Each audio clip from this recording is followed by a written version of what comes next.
It takes more than a decision to catch up on advent of code tomorrow to be a great software engineer. This is episode 337 of the Soft Skills Engineering Podcast, and I'm your host, Jamison Dance. I'm your host, Dave Smith. Soft Skills Engineering is a weekly advice show where we talk about all the non-technical things that go into the technical field of software development. Dave, are you an advent of coder? No. This is the furthest I've ever gotten, and I'll just leave it to your imagination how far that is, but not very far. Is it a daily thing? Yeah, it's a daily thing. There's like 2 problems each day. Oh, cool. And they're fun. They're very well written. There's always a theme to them. I think this year's theme is something to do with elves, like helping them pack. And I've never finished. Nice. Apparently there's a leaderboard, and I was reading about it, and some people get the solution in like single-digit minutes, which is how long it takes me to read the problem the first time and not understand it and have to read it a bunch more times. Well, they're using ChatGPT. There have been people that have done that. Wow. Apparently it didn't give correct solutions after the first couple of days, but there was someone that made an interpreter for their own programming language that they created that didn't have an interpreter yet, and used ChatGPT to run code that they would write in their language. What? Which is cool. What? They fed ChatGPT a description of their language and said, like, here's a language. Here's how it works. Execute this code in this language. Oh my goodness. Yeah. That's really cool. It is super cool. That's really, really cool. It's kind of scary to think, like, who knows if it got it. Well, I guess if it got it right in these questions, because it tells you. I don't know. I feel about AI in 2022 how I felt about Bitcoin and crypto in 2015, which is like, there sure are a lot of people that don't know very much about this saying, put all of your money in this thing. Like, and I don't know. I'm a little skeptical, but there are some cool things happening. Very interesting. This isn't at all what the show's about. Yeah, no, we got pretty far out of plan there. Yeah, let's talk about patrons. Okay. Dave, do you want to thank them? Absolutely. I'd like to thank those that are contributing at the level that gives them a weekly shout out. They are Valentina Datafold, Santa Hopar, Noah Fraser-Logue, Kent C. Dodds, Memester Josh, Jenny Kim, Owen Chartle, Craig Motlin, I Love Mavis, The Stochastic Parrot, Alice Jost, Lanfuer, Pwil Gwyn, Ligogori, Schwerlerd, Roblewanta, Shiligogogogog, Coshocton, Ohio, patreon.com.au, we're hiring, Ira Chan, Monkey Face Emoji, Jonathan King, Testing is Documenting.org, Oladapo Fadi, Will Angel, Ganarar, Nick Hathaway, Travis Sanders, Braden Keynes, John Grant, Compilator with a K.se, Cody Sale, Nick Cantor, and Philip Jumpaseel. If you'd like to join this crew, go to softskills.audio and click the support us on Patreon button. Any dollar amount of contribution will get you access to our Slack community. And if you pay enough that it makes Jamison jump from his chair, then we will add you to the list of things we say every week on the show. I'm not even in a chair right now. So it'd have to be a lot to make me jump from my chair while not being in it.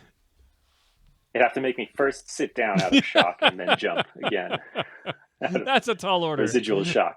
That's a tall order. But I think I could come up with a number, though, that would do it. We really appreciate it. It helps support the show, helps keep it going, helps pay for the cost of putting this out. Mm-hmm. And trying to think of some outrageous purchase that it might fund for you. Helps fund your research into motorcycle shoes, your passion that someday will exist. And by motorcycle shoes, I mean shoes that are motorcycles. They're like wheelies, but powered Heelys, You want that to be in the world. I guess that's what I'm saying. Should I read our first question? Yes, go for it. Okay, this is from an anonymous listener who says, I'm a mid-level engineer with about 5 years of experience, 1 year at my current company. My team has recently hired a new principal engineer, and I'm wondering how I can help the principal engineer. There is, as always, some organization-specific context that I am familiar with, and the principal engineer is not. As a mid-level IC, I am not used to being a repository of knowledge for engineers that are many roles above me, and have only ever been on a team that hired engineers at my skill level or below. Are there general tips on how to provide help for someone who has much more experience than I do? Oh, this is a great question. So you're an individual contributor, and there are people who rely on your expertise, but who are more senior than you. And this is like a bit of a conundrum. Did I read that right? I think so. Yeah. It's you're used to helping out folks at your same or lower experience levels. Right. I have some real suggestions. I don't have any funny suggestions. Oh, and I talked about lame. I said like stupid. Yeah, I said like dumb ramblings no one cares about AI already. I feel like I've used up my quick something funny. Yeah, I mean, this is like justify yourself.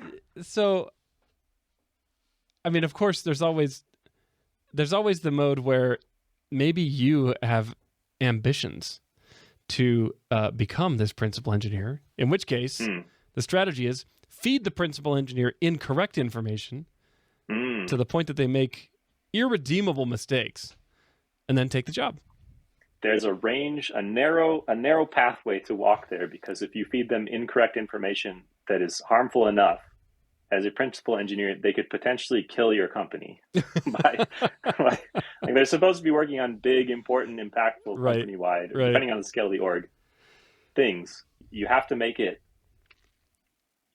useless, not harmful, I guess. Mm-hmm.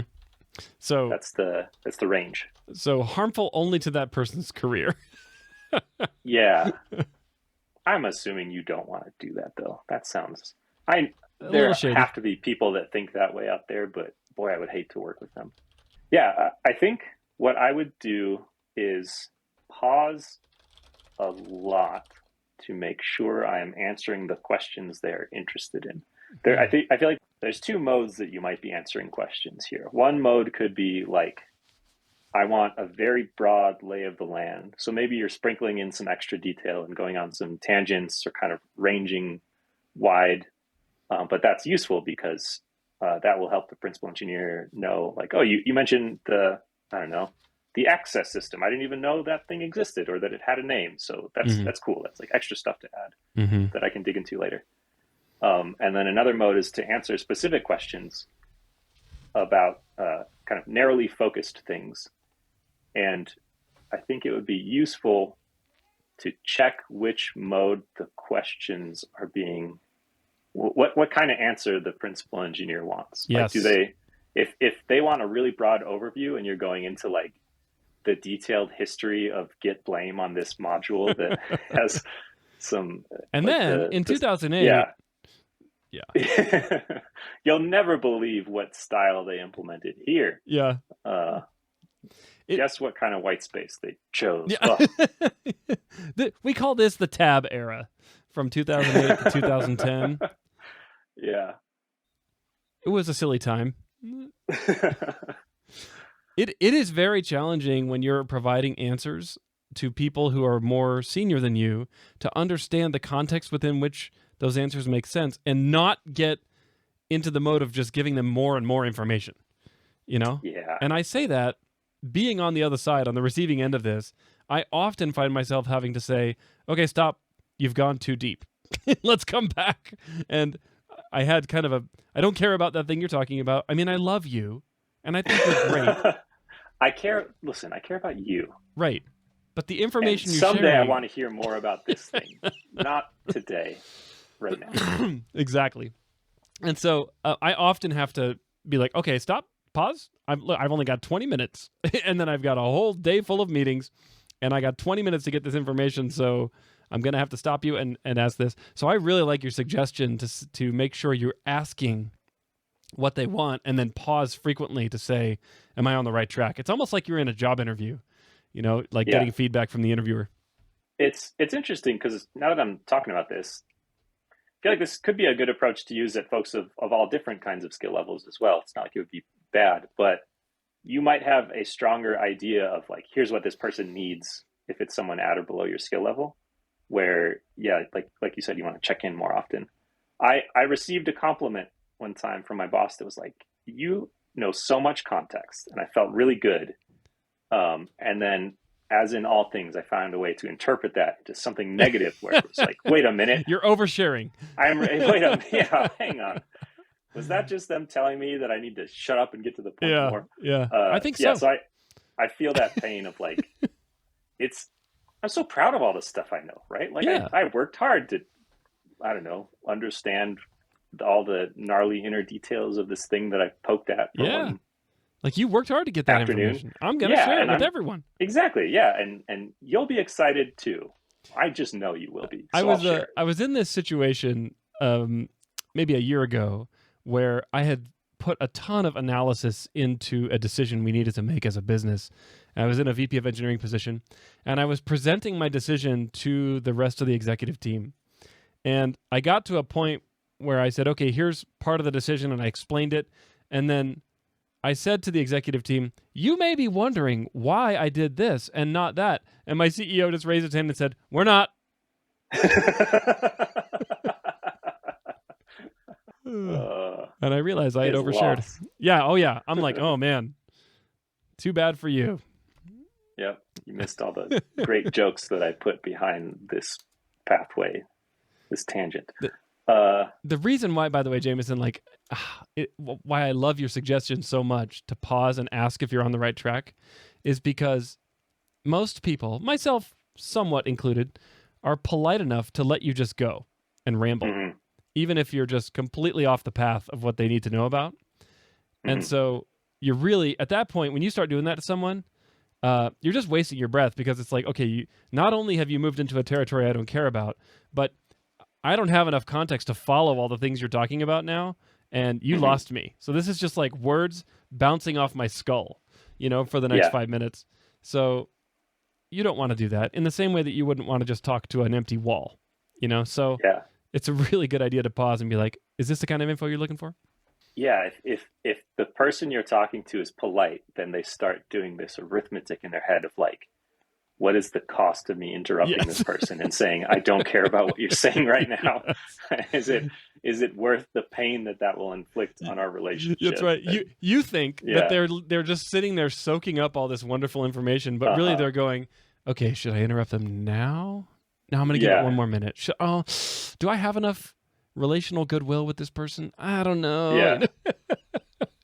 You see the tears rolling down their cheeks and you think, oh, I've reached them. They understand. And really it's them like, I'm dying. This is so boring. I'm going to die in this Zoom. I think it's a really valuable skill to learn how to summarize.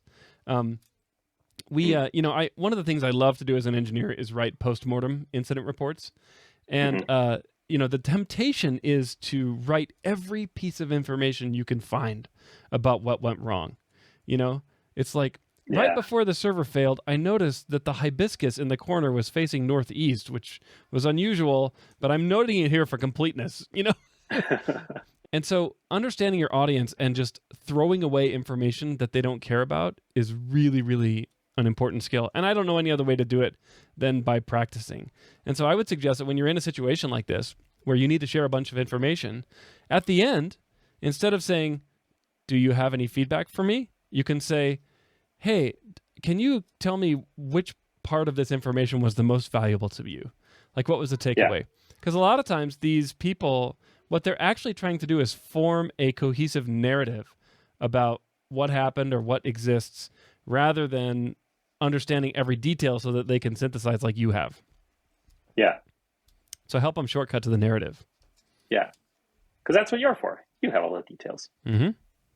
I do that on the opposite end a lot, where I try to summarize what I think the narrative was supposed to be that I was picking up. And I should keep track of how often it seems like I get it right. But it's pretty often that I'm not right, that I feel like, oh yeah, I got it. I totally got it. You meant to say this thing. And they're like, no. Not at all. No. Or sometimes it's like, yeah, good job. Like, here's what I actually meant, Right. Oh, you learned something. Yeah, I like that. Well, have we answered the question? I have one more idea, which is you are in the business of information conveyance here.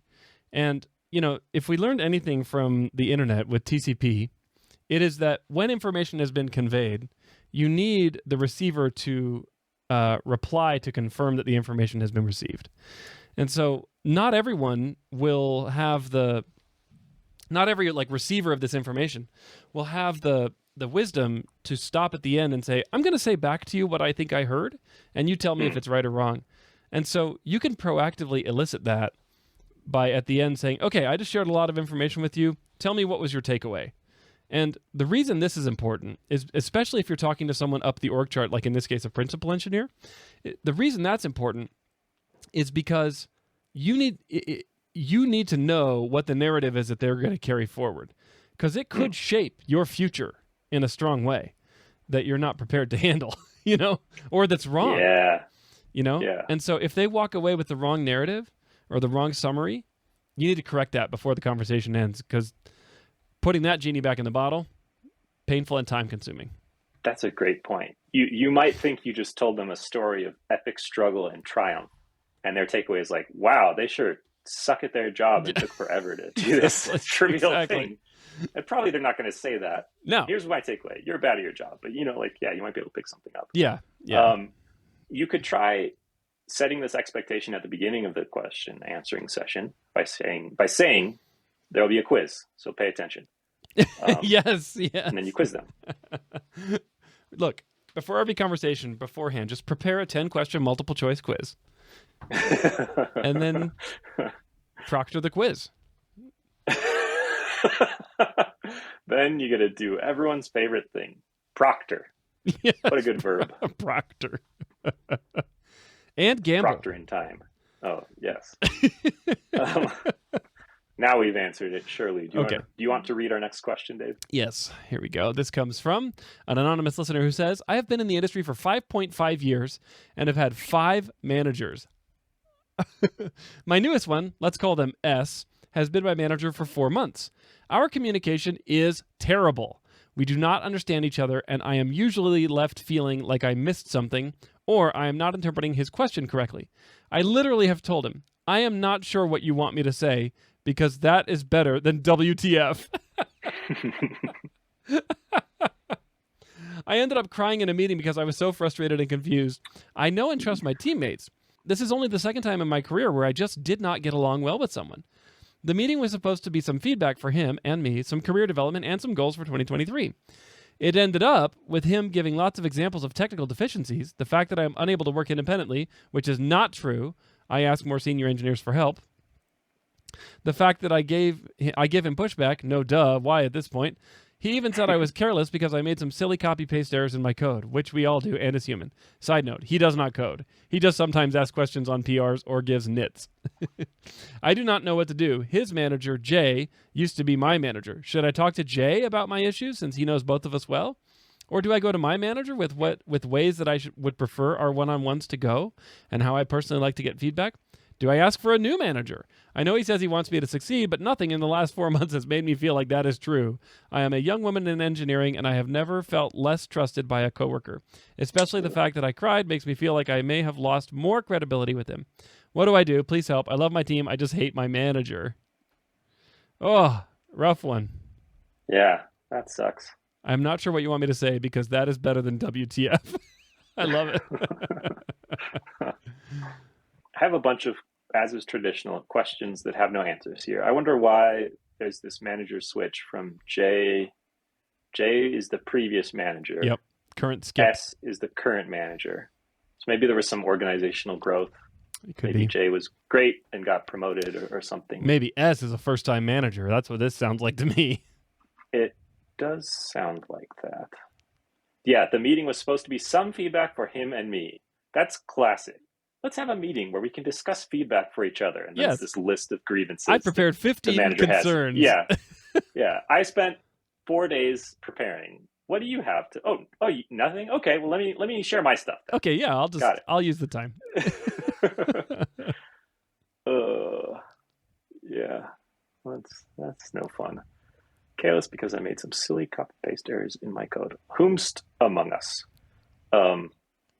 He does not code. He sometimes asks questions on PRs or gives nits. That's how I give feedback on PRs now as a manager too. So I'm really glad. Questioning myself, I'm like, ugh. Nits though, really, Jamison? I bet you don't. I don't say nit like I have this. now I'm doubly questioning myself. I use the word nit to mean like, feel free to totally ignore this thing. This is not like a major concern. This is like I don't know, if this touches you deeply, then but you explore see, it. Unfortunately, the word nit was prefaced by your name, which has the title manager on it, which means That's not true. nit. Do not ignore. I have put not nits before, so I hope that the fact that I am explicit about when I care enough to block things or make changes means it's clear. But yeah, there is definitely some implicit stuff being communicated by the positional organizational authority structure. Positional authority carries a lot of weight with some people.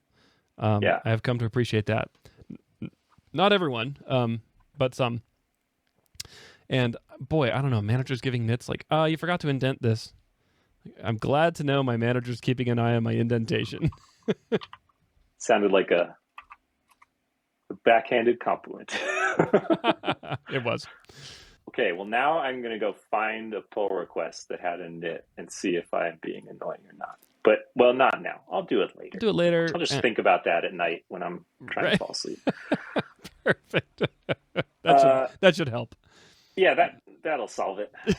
So what do you suggest for the question asker? Well, I mean, when a manager goes to the effort to give a litany of concerns like this, I'm concerned that this manager has lost trust and isn't really looking for ways to coach you to improvement or success, but is just kind of dumping problems on you.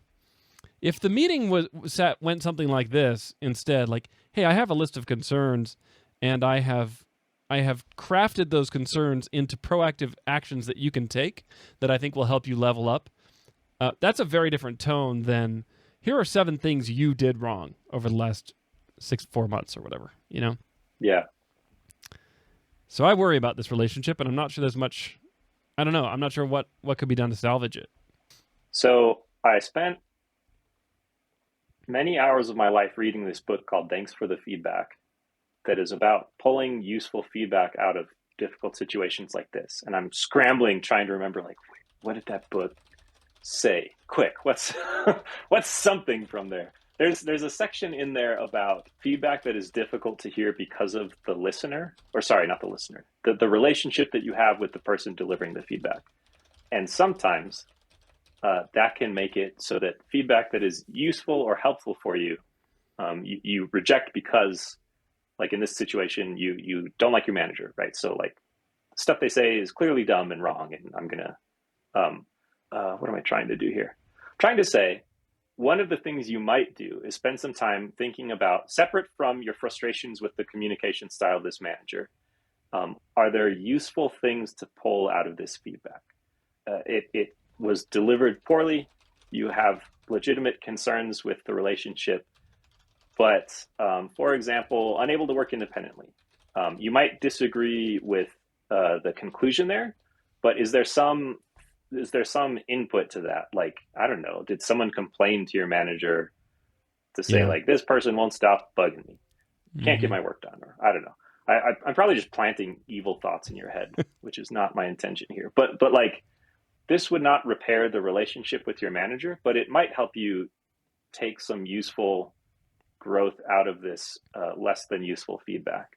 Because part of your manager's job is to evaluate you and give feedback. Even if it was done poorly, you could still improve yourself in some way if you examine it and try to see, is there something useful or real here, despite our relationship? Maybe. Or you could just say WTF. Try that. Yeah, or that. That is much shorter. You've been holding back for a while. I mean, it's so Jay was your previous manager, right? It's possible that Jay was like, oh, I really like this person, and also I have a hard time giving critical feedback. So like, maybe this is all stuff Jay thought before and just never said, and now S has said it tactlessly and unhelpfully. But like, yeah, maybe there's something there. Maybe, but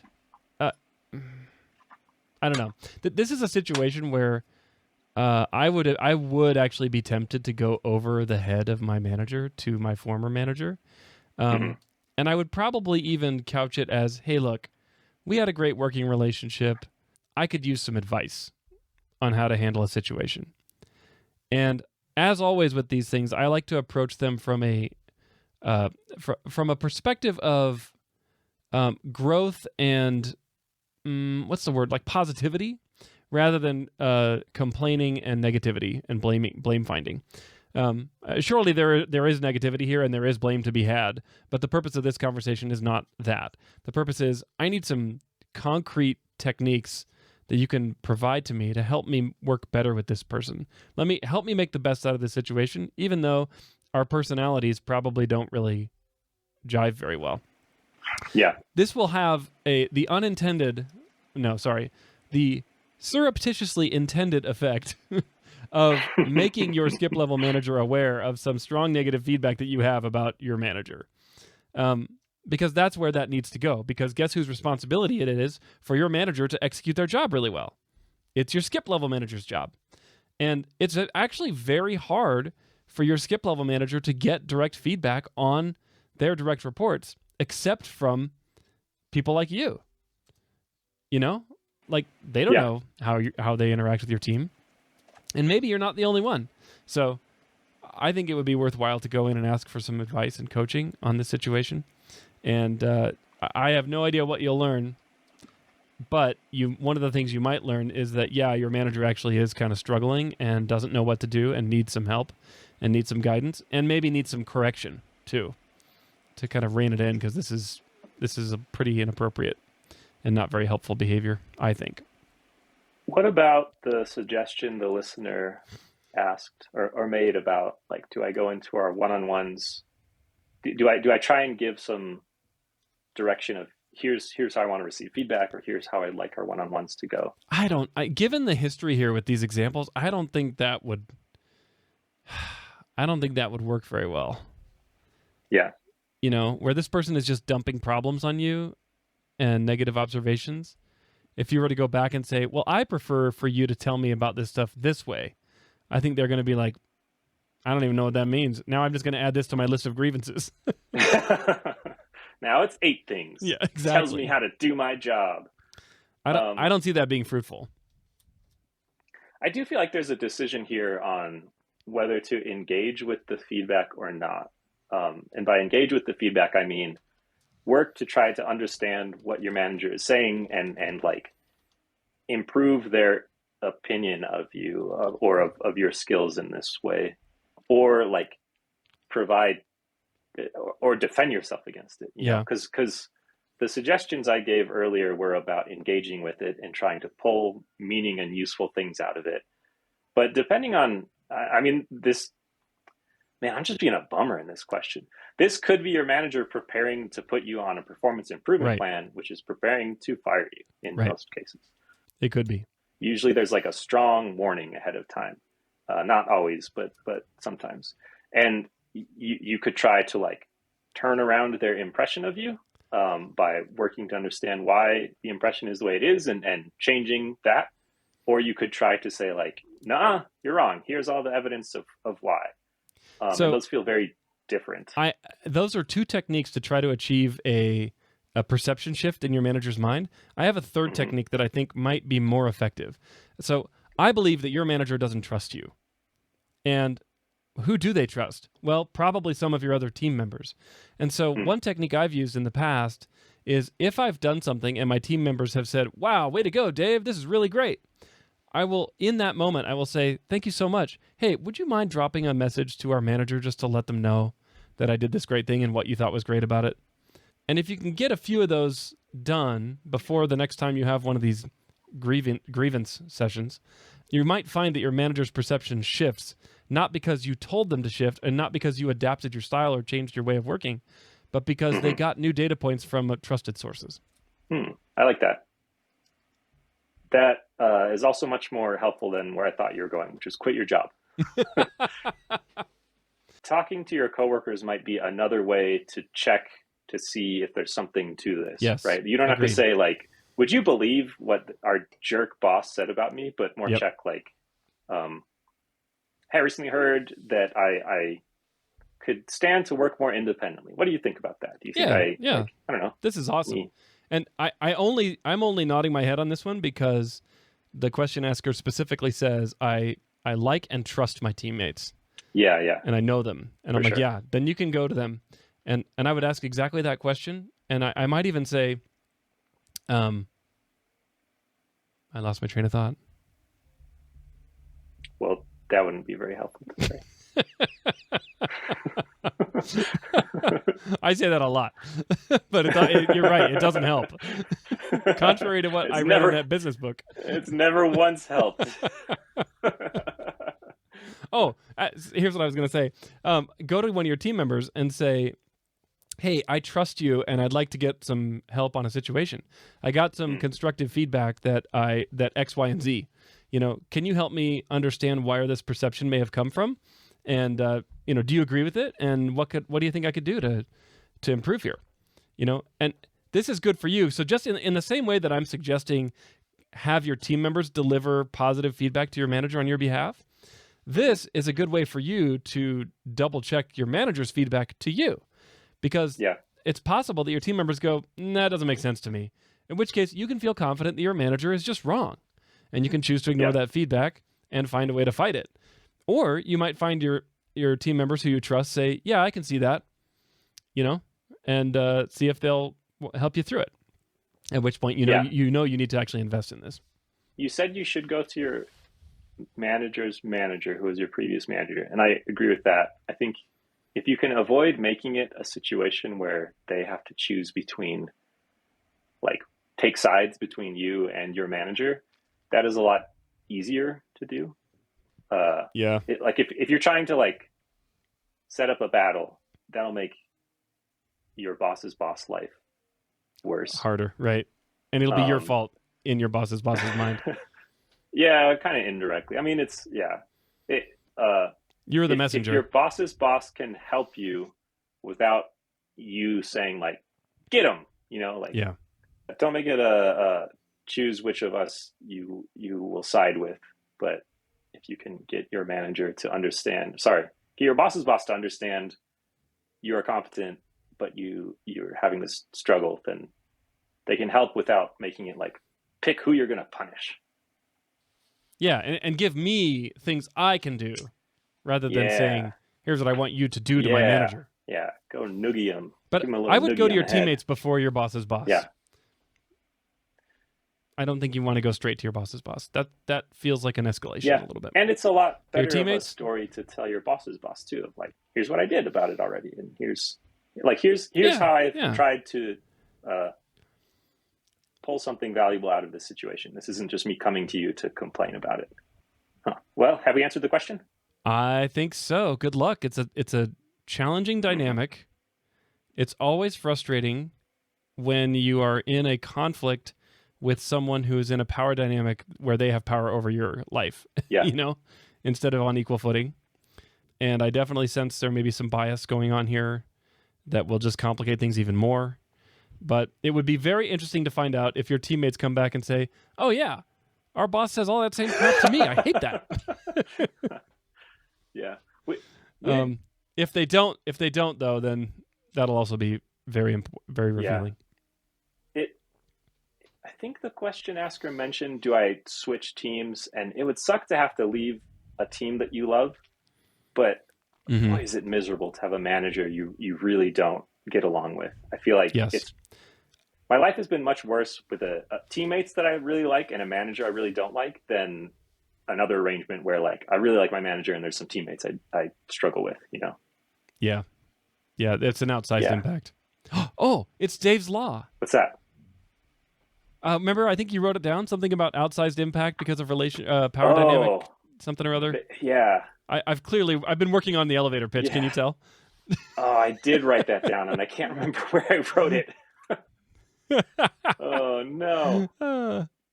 I'm gonna find it. Please do. Because found it. What is it? Well, you wrote down when there are power differences, innocent behavior can have outsized impact. Okay. And I wrote down power imbalances cause otherwise innocuous behaviors to have outsized negative psychological effects. And that's Jamison's law, where the same law gets interpreted two different ways. Got it. Okay. Well, I think the question is answered. I agree with Dave that this sounds unpleasant, and I'm sorry you have to deal with it. But I would only do this for a month or two before I'm looking for another place to work or another team. That's it. Yeah. All right. Well, what should folks do if they would like their own questions answered? Go to softskills.audio and click the Ask a Question button. Thank you so much to everyone who clicks that button and fills out the form every single week. We carefully track with detailed analytics on who does and doesn't fill out the form completely. I'm just kidding. We just look at the form results. Thank you so much. And please keep those questions coming because they keep the show going. You know, you wanted to thank our listeners who click the button and fill it out. And I want to wag my finger at the listeners who just click the button. Say, shame on you. Yeah. Fill that out. Thank you. We appreciate the questions. We appreciate all of your participation because it helps us think, and thinking is fun to do. That's the slogan of our children's TV show spinoff.